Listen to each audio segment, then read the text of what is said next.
இப்போ நாம் ஆட்டுக்கறி குழம்பு ரெசிபி தான் செய்ய போகிறோம். அதுக்கு ஒரு பாத்திரத்தில் மசால் வறுத்து எடுத்துக்கலாம். கொஞ்சம் ஆயில் விட்டுட்டு ஒரு 3 ஸ்பூன் மல்லி சேர்த்துக்கலாம்.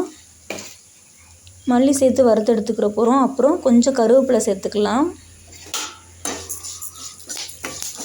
லைட்டாக பொரிஞ்சு வந்த உடனே இதோட நம்ம என்னென்ன சேர்த்துக்கிற போகிறோம் அப்படின்னா, சின்ன வெங்காயம், பூண்டு, இஞ்சி,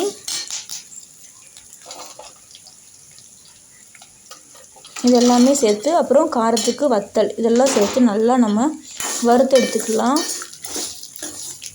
இந்த மாதிரி நம்ம மசாலா வறுத்து வைக்கும்போது குழம்போட டேஸ்ட்டும் நல்லாயிருக்கும். நல்லா கொழகொழப்பு தன்மையோட சூப்பராக இருக்கும். வறுத்து எடுத்தாச்சு. இதோட 1 டீஸ்பூன் ஜீரகம், மிளகு ஆட் பண்ணிக்கலாம். ஃபஸ்ட்டே ஆட் பண்ணணும், நான் மறந்துட்டேன். வறுத்து எடுத்ததுக்கப்புறம் லாஸ்ட்டாக கொஞ்சம் ஒரு கைப்பிடி தேங்காவை அடுப்பை ஆஃப் பண்ணிவிட்டு சேர்த்துக்கலாம். நம்ம பேஸ்ட்டாக அரைச்சி எடுக்க போகிறோம்.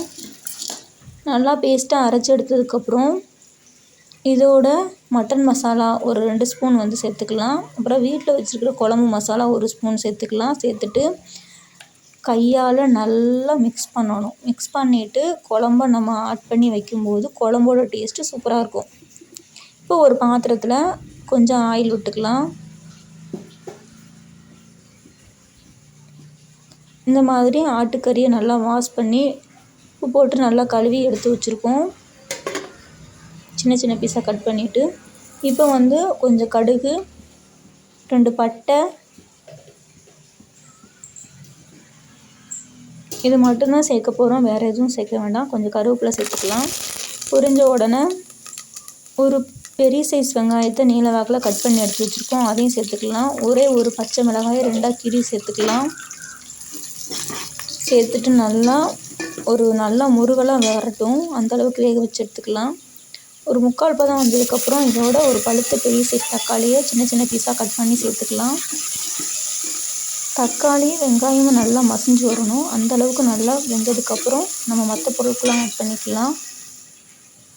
இந்தளவுக்கு வந்ததுக்கப்புறம் மஞ்சள்தூள் 1 ஸ்பூன் ஆட் பண்ணிக்கலாம்.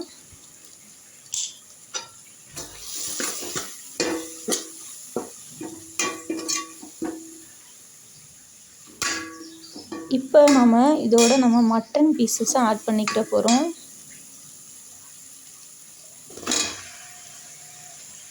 மட்டன் பீசஸை நம்ம கட் பண்ணுறதுக்கு கொஞ்சம் ரஃப்பாக இருந்துச்சு அப்படின்னா ஃபஸ்ட்டு வாங்கிட்டு வந்தோடனே பீஸாக இருக்கிறது அப்படியே நம்ம அடுப்பில் சுண்டை போட்டு கட் பண்ணோன்னா ஈஸியாக கட் பண்ணிடும். இந்தளவுக்கு வந்ததுக்கப்புறம் கொஞ்சம் உப்பு ஆட் பண்ணிவிட்டு வதக்குனதுக்கப்புறம் நம்ம கரைச்சி வச்சுருக்கிற மசாலா பொருட்களை அப்படி நம்ம ஆட் பண்ணிக்கலாம்.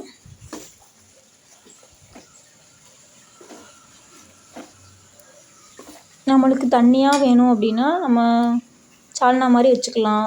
இல்லை கட்டியாக கிரேவியாக வேணும்னா இன்னும் நல்லா கொதிக்க வச்சுட்டே இருந்தோம்னா நல்லா வற்றி வரும்போது நம்மளுக்கு நல்லா கொழகொழப்பு தன்மையாக நல்லா கட்டியாக கிரேவி மாதிரி கிடைக்கும். நம்ம மட்டன் பீசஸை நம்ம குக்கரில் வச்சு ஒரு 3 விசில் இல்லை 4 விசில் விட்டு கூட எடுத்து இந்த மாதிரி குழம்பு நல்லா கொதிச்சதுக்கப்புறம் ஆட் பண்ணிக்கிட்டோம்னாலும் நல்லா மட்டன் நல்லா சாஃப்டாக இருக்கும். அப்படி இல்லாட்டா நீங்கள் குழம்பு கொதிச்சிட்டு இருக்கும்போது 1 ஸ்பூன் ஆமணக்கு எண்ணெய் இதோட ஆட் பண்ணிக்கிட்டோம் அப்படின்னா மட்டன் நல்லா சாஃப்டாக கிடைக்கும். குழம்போட டேஸ்ட்டு சூப்பராக இருக்கும்.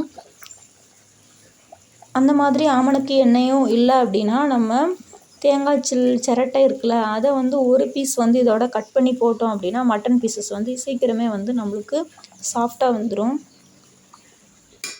இந்தளவுக்கு நல்லா கொதித்து நம்மளுக்கு எண்ணெய் பிரிஞ்சு வந்துருச்சு. மட்டன் குழம்பு ரெடி ஆயிடுச்சு.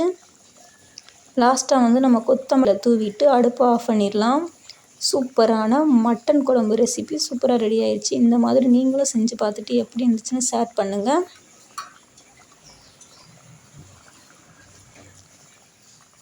பிடிச்சிருந்தால் லைக் பண்ணுங்கள், சேனலை சப்ஸ்கிரைப் பண்ணுங்கள்.